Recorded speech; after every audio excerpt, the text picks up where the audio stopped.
नमस्कार दोस्तों, मेरा नाम है विशाल। आप सबका स्वागत है स्टॉक बॉक्स के बिजनेस स्टैंडर्ड एनालिसिस वीडियो में। यहाँ पर हम रोज डिस्कस करते हैं बिजनेस न्यूज़पेपर्स के आर्टिकल्स, बिजनेस स्टैंडर्ड के आर्टिकल्स और इकोनॉमिक और फाइनेंशियल कॉन्सेप्ट्स को हम डिस्कस करने की कोशिश करते हैं। यहाँ पे तो हम सारे आर्टिकल्स पढ़ेंगे और एनालाइज करना सीखेंगे कि किस तरीके से इस आर्टिकल को हमें डिकोड करना है, किस तरीके से इस दिए गए कंटेंट को हमें वेरीफाई करना है और समझना है। तो अगर आपको ये चीज़ें पसंद है तो आप इस चैनल को सब्सक्राइब कर सकते हैं रोज ऐसी वीडियो के लिए। तो शुरुआत करते हैं आज के सबसे पहले आर्टिकल से। RBI cautions states with over 4% fiscal deficit. अब बहुत लोग बिजनेस न्यूज़ पढ़ते हैं तो ये ऐसे टॉपिक्स को छोड़ ही देते हैं, लेकिन ये होता बहुत ही इंपॉर्टेंट है और पता सबको होना चाहिए। अब जैसे आप घर चलाते हैं, राइट, तो खर्चा रहता है ज़्यादा यूजुअली इनकम से। अगर आप प्लान करके भी चलो तब भी इतने खर्चे हैं आजकल, राइट। तो इसी को डेफिसिट कहा जाता है और गवर्नमेंट के साथ तो हमेशा यही आप कह सकते हैं सिचुएशन है, हमेशा खर्चे ज्यादा है, इनकम कम है। तो फिस्कल डेफिसिट इसे कहा जाता है और आरबीआई इसको हमेशा वॉच करते रहती है, चाहे स्टेट्स हो या सेंट्रल हो, आरबीआई हमेशा वॉच करते रहती है। यहाँ पे एक और छोटा सा आप देखिए सब टेक्स्ट लिखा है कि returning to old pension scheme will put substantial burden on the finances. मतलब ओल्ड पेंशन स्कीम में अगर सिस्टम दोबारा से शुरू हो गया तो हमारे फाइनेंसेस पे अच्छे खासे बर्डन बढ़ेंगे, ठीक है। तो आर्टिकल को पढ़ते हैं पहले पूरे। तो रिजर्व बैंक ऑफ इंडिया ने रेज किए हैं कुछ कंसर्न्स, चिंता जताई है आरबीआई ने about fiscal management. Fiscal management की यहां बात हो रही है, मतलब पैसे को मैनेज करने की, खर्चा और इनकम। तो कुछ स्टेट्स की यहां बात हो रही है, हम सेंट्रल गवर्नमेंट की बात नहीं कर रहे हैं, यहाँ स्टेट्स की आरबीआई बात कर रही है, क्योंकि ऑफकोर्स स्टेट्स को अगर आप देखें तो बहुत ही अलग तरीके से उनकी मैथमेटिक्स चल रही होती है, केवल लॉजिक नहीं होता, इनकम कुछ नहीं है और जाके 10,000 करोड़ कहीं फ्री में बांट दिए। इस तरीके से स्टेट्स अपना फंड मैनेज करते हैं। कई सारे ऐसे स्टेट्स अगर मैं आपको बताऊं इनकम के सोर्सेज ना के बराबर है। So saying that we have budgeted for deficits exceeding 4% of GDP in 2023-24। तो यहाँ पे कह रहे हैं कि ये जो स्टेट्स हैं इनका फिस्कल डेफिसिट 4% से भी ज्यादा होगा जीडीपी का, जो जीएसडीपी बोलते हैं, ग्रॉस स्टेट डोमेस्टिक प्रोडक्ट। तो जीडीपी इंडिया का है, वैसे ही हर एक स्टेट का भी होता है, उसे हम ग्रॉस स्टेट डोमेस्टिक प्रोडक्ट कहते हैं। और 4% से भी ज्यादा का इनका एक्सीड कर रहा है लिमिट, और नेशनल एवरेज है 3.1%। तो हमारा जो नेशनल एवरेज है उससे भी काफी ऊपर यहाँ पे इनका जो डेफिसिट है ये आ रहा है। इनके जो डेट है ये इतनी उधारी में है ये स्टेट्स की, 35% ऑफ जीएसडीपी जो है आप कंपेयर करें तो वो डेट है ओवर नेशनल एवरेज जो है वो है 27.6 का।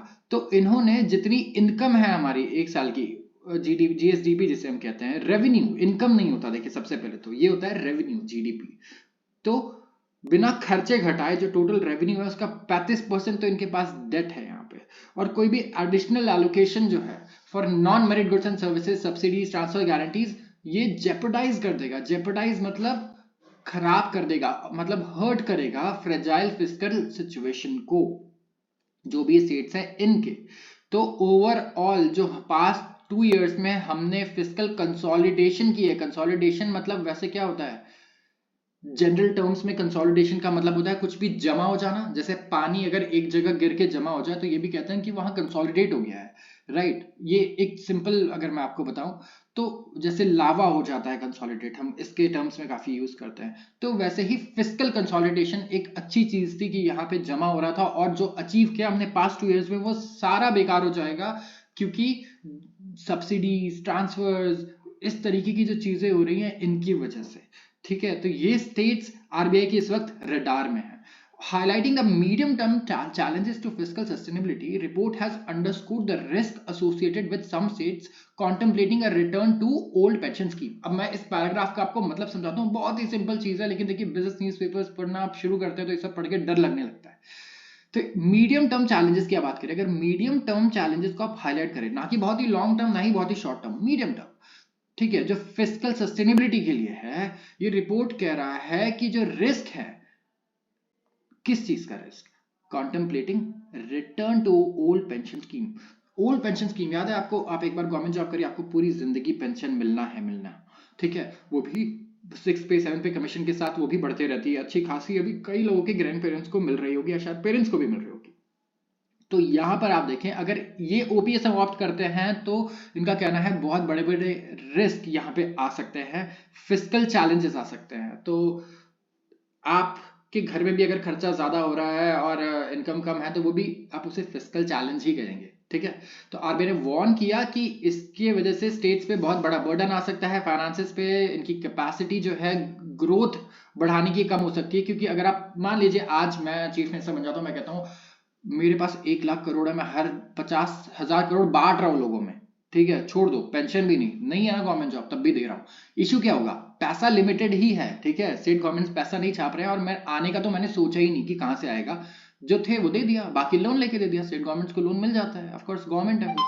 तो यहां पे आप ये देखें कि क्या होगा इससे होगा ये कि जो पैसे से फिर मैंने सड़क बनानी थी, जो पैसे से मैंने अपने एम्प्लॉयज, गवर्नमेंट एम्प्लॉयज को और सैलरी देनी है, वहां मैं उन्हें 6-6 महीने लेट सैलरी दूंगा, एक साल, सड़कें तो बनाऊंगा ही नहीं, बनाऊंगा, डेवलपमेंट पे कुछ खर्चा करूंगा ही नहीं, लोगों के अकाउंट पे मैं पैसे डाल दूंगा, ठीक है। तो इससे दिक्कतें लोगों को आएंगी ही आएंगी, ठीक है। ऐसा नहीं है कि बिल्कुल ये बहुत ही अच्छा सिनेरियो, बैलेंस करना पड़ेगा। अगर आपको सोशलिस्टिक अपनी पॉलिसीज बनानी है, आप बिल्कुल बनाइए, कोई दिक्कत नहीं है। आप, इंडिया मिक्स इकोनॉमी रही है, राइट, सोशलिस्टिक प्लस कैपिटलिस्टिक हमारी पॉलिसीज रही हैं, तो यहाँ पे जरूरी है, लेकिन आप बैलेंस भी करें, अच्छी सड़कें बना के दें, बिजली 24 आवर दें। अगर मैं बोलूँ कि इतना पैसा दे रहा हूँ कि आपके लिए मैं आप एसी लगा लो, फ्रिज ले आओ, सब ले आओ, मैंने आपको दे दिया हर महीने 50,000 फ्री में, लेकिन मैं बिजली नहीं दे रहा हूँ, तो आप चलाओगे कैसे? आप कार लेने के पैसे आ जाएंगे लेकिन सड़क नहीं होगी, राइट। तो ये इश्यूज ऐसी हैं कि ये फिस्कली तो बिल्कुल सही नहीं है, गवर्नमेंट के हिसाब से भी ये सब चीजें करना, बट लोगों के लिए भी लॉन्ग टर्म में कुछ खास है नहीं ये चीज, ठीक है। तो जो सेंट्रल बैंक के एस्टिमेट्स हैं वो सजेस्ट करते हैं कि सारे स्टेट्स जो हैं अगर ये ओपीएस पे आने लग गए तो यहाँ पे अच्छा खासा खर्चा बढ़ सकता है, बर्डन बढ़ सकता है, और एडिशनल बर्डन होगा 0.9% ऑफ जीडीपी एनुअली बाय 2060। तो रिवर्सल जो होगा इससे काफी ज्यादा आप कह सकते हैं फर्क पड़ेगा हमारी इकोनॉमी पे, और जो पैसा हम इन्वेस्ट कर सकते थे, नए कॉलेजेस बना दिए, फीस मत कम चार्ज करो, बिल्कुल सस्ते रेट पे रखो, ये सब कर सकते थे, हॉस्पिटल्स खोल दिए गवर्नमेंट के 3-4, नहीं, वो पैसा आप फिर आपको यहाँ पे डालना पड़ेगा, क्योंकि हमेशा किसी हर चीज का कुछ ना कुछ कॉस्ट होता है, जिसे हम कहते हैं अपॉर्चुनिटी कॉस्ट। तो आज आप पैसे से लेट्स से शॉपिंग करके आते हैं, उसका अपॉर्चुनिटी कॉस्ट ये है कि उससे बेटर ऑल्टरनेटिव क्या था जहां पे आप उस पैसे को लगा सकते थे। अब आपकी लाइफ, आप कहेंगे मुझे एक बार मिली है, मुझे जीना है, आप ये कर सकते हैं, बट स्टेट गवर्नमेंट ऐसे नहीं सोच सकती कि मेरी तो भाई 5 साल की लाइफ है, मुझे 5 साल जीना है, मैं इसमें जो करूं, नहीं, राइट। क्योंकि स्टेट हैज टू थिंक कि वो हमेशा के लिए है, राइट, लॉन्ग टर्म के लिए है, एंड लॉन्ग टर्म डिसीजंस लेने चाहिए, भले ही शॉर्ट टर्म में वो बिल्कुल हर्ट करे लोगों को। तो रिपोर्ट ने सजेस्ट किया है स्ट्रेटेजिक रिपोर्ट, जिससे फिस्कल कैपेसिटी बढ़ सकती है, अनइंटरप्टेड और एफिशिएंट डिलीवरी हो सकती है सोशल, इकोनॉमिक और जनरल सर्विसेज की, राइट। जैसे कि इम्प्लीमेंटेशन हो जीएसटी का, और इसके वजह से मतलब जीएसटी के इम्प्लीमेंटेशन के बाद देखिए फॉर्मलाइजेशन तो काफी हुआ है, काफी सारे बिजनेसेस जो हैं वो टैक्स बेस में आए हैं। पहले जहां 1 करोड़ दे रहे थे, अब वहां 2 करोड़ लोग टैक्स दे रहे हैं। इसका मतलब ये होता है एक्सपेंशन ऑफ टैक्स बेस, कितने लोग टैक्स पेयर्स हैं, वो टैक्स बेस है, ठीक है। यहाँ पे तो आरबीआई की रिपोर्ट ने रेकमेंड किया कि आप एनहेंस करें टैक्स एडमिनिस्ट्रेशन, डेटा एनालिटिक्स, ताकि इवेजन ना हो, लोग करोड़ों रुपए ऐसा ना हो कि टैक्स ना पे करे और रखे अपने घर में छुपा के, आप ये सब मत होने दें, ठीक है। यहाँ पर ध्यान दें और रेवेन्यू को इंक्रीज करने की कोशिश करें। अगर आपको 50,000 करोड़ का लेट्स से देना है पेंशन, तो ऐसे टारगेट रखिए ना कि अब मैं 50,000 करोड़ कैसे कमा सकता हूं, है कि नहीं। तो आपको भी अगर लाइफ में अपने कोई सामान खरीदना है, लेट्स से आईफोन लेना है, लैपटॉप लेना है, कार लेनी है, तो आप ये मत सोचिए कि नहीं नहीं खर्चे कम करके और वो ले लेता हूँ, ये कभी नहीं करना चाहिए। आप ऐसे सोचिए कि मैं अपने इनकम को कैसे बढ़ा सकता हूँ, क्या कोई पैसिव इनकम ला सकता हूँ, क्या कोई पार्ट टाइम जॉब कर सकता हूँ, ट्यूशन ले सकता हूँ। इस तरीके से अगर आप सोचेंगे तो आप बेटर डिसीजंस ले पाएंगे, और उनके जो आउटकम्स होंगे उन्हें लॉन्ग टर्म में आपको वो हर्ट नहीं करेंगे। तो आते हैं अगले आर्टिकल पे। आई होप कि मैं आपको अच्छे से समझा पाया हूँ, मैंने कोशिश पूरी की है, लेकिन कुछ डाउट्स हैं या कुछ फीडबैक्स है तो ज़रूर कमेंट में बताइएगा मुझे। आते हैं अगले आर्टिकल पे। Year of blockbusters set to end with record box office collection. अब यहाँ पे एक बहुत ही कह सकते हैं जनरल ओपिनियन बन गया था जब से ओटीटीज आए थे। आपको भी एक टाइम पे ये लगा होगा, मुझे लगता है बहुत कम लोग थे जिन्हें नहीं लगता था कि ओटीटी आ गया है, अब पीवीआर और यहाँ सिनेपोलिस आके कोई नहीं देखने वाला मूवीज, घर पे बैठ के लॉकडाउन के टाइम पे स्पेशली ट्रेंड बन गया था कि घर पे बैठ के देखने का अलग मजा है। ठीक है, आप बैठिए, खाइए पीजिए और आराम से देखिए। लेकिन ये जो 2023 रहा है, इसने फिर से परसेप्शन चेंज कर दिया, और इसका असर पीवीआर के स्टॉक पे देखने को मिला है, आईनॉक्स के स्टॉक पे भी देखने को मिला है। यहाँ पे जो मूवीज आई हैं, इन्होंने रिकॉर्ड ब्रेकिंग कमाई की है इस बार। तो 2023 में, ठीक है, ये था ब्लॉकबस्टर ईयर फॉर बॉलीवुड। यहाँ पे प्रोड्यूसर्स, ठीक है, ने डोमेस्टिक बॉक्स ऑफिस कलेक्शन को ही प्री पैंडेमिक लेवल पे नहीं लेकर चले गए। अब ये देखिए 11,000 करोड़, जबकि अगर आप देखें तो ओवरऑल जो इंक्रीज है प्री पैंडेमिक लेवल पे जाने वाला है प्रॉपर। तो पैंडेमिक के टाइम पे देखिए मूवी थिएटर्स तो बिल्कुल बेकार सिचुएशन हो गई थी। अगर आप पीवीआर वगैरह के स्टॉक को देखिए, इतना लोन था इनके ऊपर, इतने सारे ये खोल रहे थे आउटलेट्स अपने, अब आउटलेट्स तो चल नहीं रहे हैं, और लोन आपको हमेशा सर्विस करते रहना है, इसलिए हम हाई डेट कंपनीज लेने से बचते हैं, आपको पता होगा। अब देखिए क्या सिचुएशन हुआ, किसी ने भी कोविड का सिनेरियो नहीं देखा होगा, लेकिन अब पीवीआर ने बहुत लोन लिया, बहुत एक्सपेंशन किया, अब वो भी नहीं चल सकते, एक्सपेंशन भी रुक गया, एग्जिस्टिंग जो चल रहा था प्रोडक्ट वो भी बंद हो गया क्योंकि थिएटर्स बंद थे, और लोन तो भाई आपको टाइम पे देना ही देना है। और ऐसी दूसरी एक कंपनी हो जिसके पास कोई लोन ही नहीं है, भले उसके प्रोडक्ट्स ना बिक रहे हो, ठीक है, 2 साल पैंडेमिक में वेट करेंगे, किसी तरीके से कोई सोल्यूशन ढूंढेंगे, लेकिन कोई लोन तो नहीं देना। यहाँ कोई इंसॉल्वेंसी रिस्क तो नहीं है कम से कम, राइट, कि पूरी कंपनी 1 साल की प्रॉब्लम, 1 साल जो थोड़ी सी प्रॉब्लम आई है, इसकी वजह से ऐसा तो नहीं कि कंपनी इंसॉल्वेंट ही हो जाए, बैंकक्रप्ट हो जाए। तो ये एक बहुत ही इंपॉर्टेंट क्राइटेरिया होता है कई लोगों के लिए, इसलिए वो देखते हैं डेट टू इक्विटी रेशियोज वगैरह, ये सारी चीजें देखते हैं।